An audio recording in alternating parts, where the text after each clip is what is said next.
ဖုန်းနံပါတ်နဲ့ email ရှိစရာမလိုဘဲနဲ့ကျွန်တော်တို့ရဲ့ Facebook account ထဲကို log in ပြန်ဝင်တဲ့နည်းကိုပြောပြပေးမှာဖြစ်ပါတယ်။မင်္ဂလာပါကျွန်တော်တို့ရဲ့ Facebook account နဲ့ချိတ်ဆက်ထားတဲ့ဖုန်းနံပါတ်နဲ့ email ကျွန်တော်တို့ရဲ့ဖုန်းထဲမှာရှိစရာမလိုဘဲနဲ့ကျွန်တော်တို့ရဲ့ Facebook account ထဲကို backup ကုတ်နဲ့ပြန်ဝင်တဲ့နည်းကိုပြောပြပေးမှာဖြစ်ပါတယ်။ Okay ဒါဆိုလို့ရှိရင်တော့ကျွန်တော်တို့ video စလိုက်အောင်ပထမအဆုံးအနေနဲ့ကိုယ့်ရဲ့ဖုန်းထဲမှာရှိတဲ့ Google Chrome ထဲကိုဝင်သွားလိုက်ပါ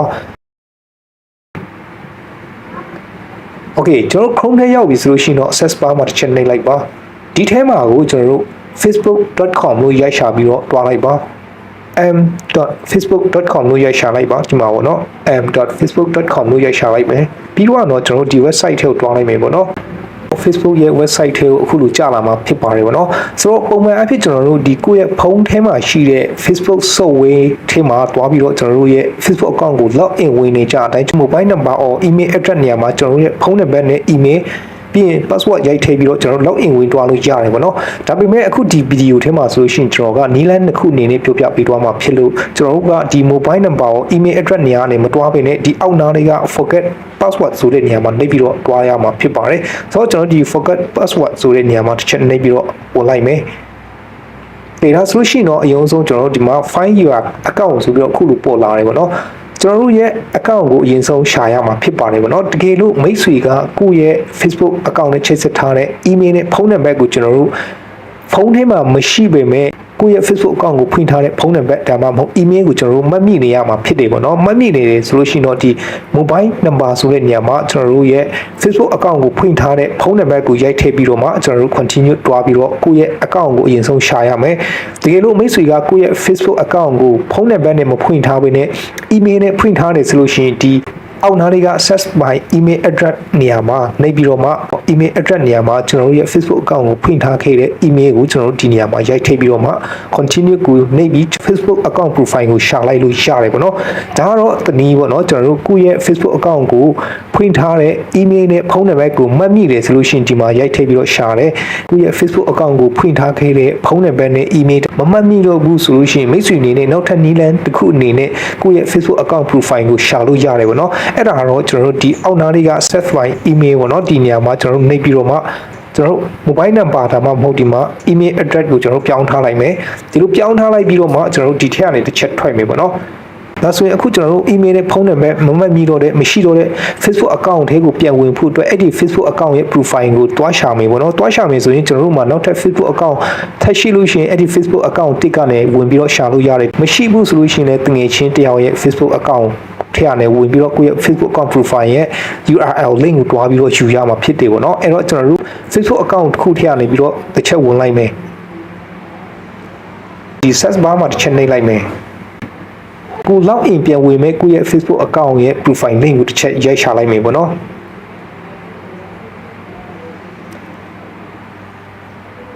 Okay ကို log in ပြန်ဝင်မဲ့ကိုယ့်ရဲ့ Facebook account profile ကိုတွေ့ပြီဆိုလို့ရှိရင်တော့ကျွန်တော်တို့ဒီ profile ထဲဝင်လိုက်မယ်ပြီးတော့အောက်နားလေးကအဆက်3ဆက်မှာတစ်ချက်နှိပ်လိုက်မယ်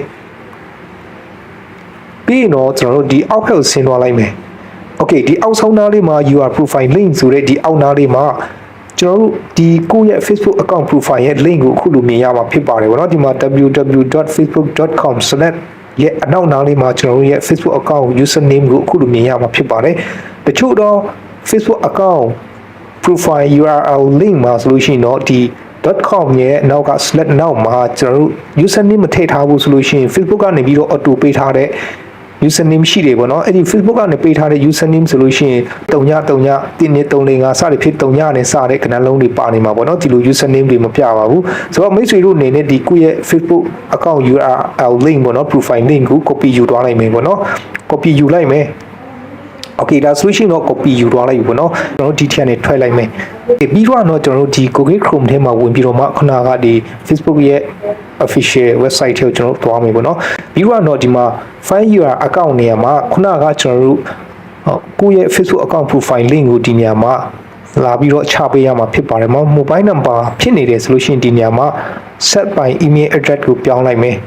Okay เนาะဒီလိုပြောင်းလိုက်မယ်ပြီးတော့ကျွန်တော် email address နေရာမှာ let new လေးနဲ့တစ်ချက်ဖြီးထားလိုက်မယ် paste paste ကိုတစ်ချက်နှိပ်ပေးလိုက်မယ်ဒါဆိုလို့ရှိရင်တော့ဒီနေရာမှာကျွန်တော်တို့ယူလာတဲ့ Facebook account ရဲ့ URL link ကိုဒီနေရာမှာ paste ချလိုက်ပြီးဖြစ်ပါတယ်เนาะဆိုရင်ဒီနောက်ဆုံးကဒီမြင်းဆောင်ကနေစပြီးတော့ကျွန်တော်တို့ စဖြတ်မယ်ပေါ့နော်စဖြတ်ပြီးတော့ facebook.com အနောက်ကမြင်းဆောင်ပေါ့နော် select okay ဒီလောက်ထိကိုကျွန်တော်တို့ဖြတ်ထားပြီးတော့မှကျွန်တော်တို့ခုနကကျွန်တော်တို့ရဲ့ Facebook account profile link ရဲ့ username ပေါ့နော် username ကိုအနောက်မှာကျွန်တော်တို့ရိုက်ထည့်လိုက်မယ်ပေါ့နော်တချို့တော့ Facebook account ဒီမှာဆိုလို့ရှိရင်တော့ဒီ .com/ ရဲ့နောက်မှာ username အစား335နှစ်စသည်ဖြစ်ဒီလိုလေးထည့်ပေးတာပေါ့နော်ဒါပေမဲ့အခု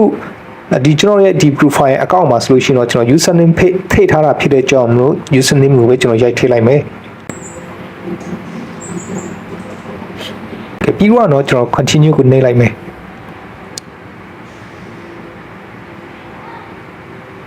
ဒီအောက်နားလေးက try nata way ဆိုတဲ့နေရာမှာနှိပ်ပြီးတော့ဆက်သွားလိုက်မယ်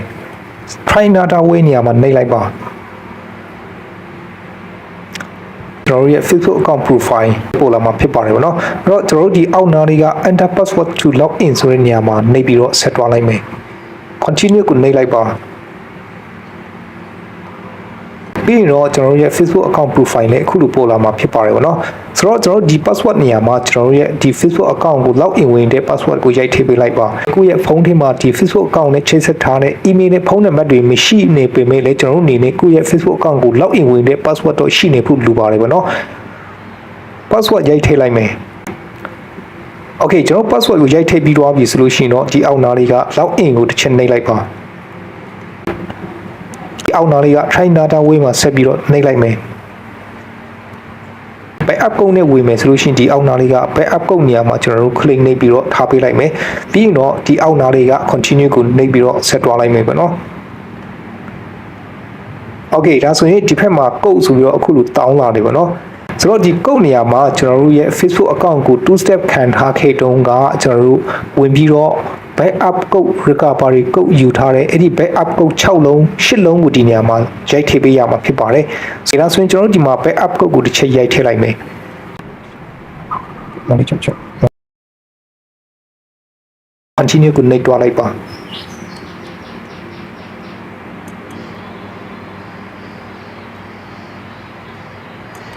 Okay ဒါဆိုလို့ရှိရင်တော့ဒီဘက်မှာဒီလိုလေးပေါ်လာမှာဖြစ်ပါတယ်ဗောနော်ကျွန်တော်တို့ရဲ့ Facebook account ကို backup code တုံးပြီးတော့မှပြန်ဝင်လို့ရတော့ဖြစ်ပါတယ်မိတ်ဆွေတို့အနေနဲ့ဒီကိုယ့်ရဲ့ Facebook account ကို browser ထဲမှာတင်ထားခြင်းလားတင်ထားခြင်းနေဆိုလို့ရှိရင်တော့ set ကိုနှိပ်ပြီးတော့မှ log in ဝင်သွားလို့ရတယ်မတင်ထားခြင်းဘူး YouTube ပဲကျွန်တော်တို့ log in ဝင်သွားမယ်ဆိုလို့ရှိရင်လည်း not now ကိုနှိပ်ပြီးတော့မှ log in ဝင်သွားလိုက်လို့ရတယ်ဗောနော်ဒီဗီဒီယိုလေးကတော့ဒီလောက်ပဲကျွန်တော်ရက်တက်လိုက်ပါတော့မယ် Facebook account ကို email နဲ့ဖုန်းနံပါတ်တွေမလိုဘဲနဲ့ log in ပြန်ဝင်လို့ရအောင်ဒီလို backup code တွေယူထားတဲ့နည်းလမ်းတွေကိုနောက်ထပ်ဗီဒီယိုတွေမှာဆက်ပြီးတော့ပြောပြပေးမှာဖြစ်ပါတယ် Facebook account ကို two step ခံပြီးတော့ backup code တွေယူထားတဲ့ဗီဒီယိုအဟောင်းတွေတော့ဒီ YouTube channel မှာရှိတယ်ပေါ့နော်မိတ်ဆွေတို့ရှာကြည့်လိုက်လို့ရပါတယ်ဒီဗီဒီယိုမှာတော့ဒီလောက်နေပဲရက်တက်လိုက်ပါတော့မယ်နောက်ထပ်ဗီဒီယိုမှာပြန်ပြီးတော့ဆုံကြရအောင်အားလုံးပဲမင်္ဂလာပါ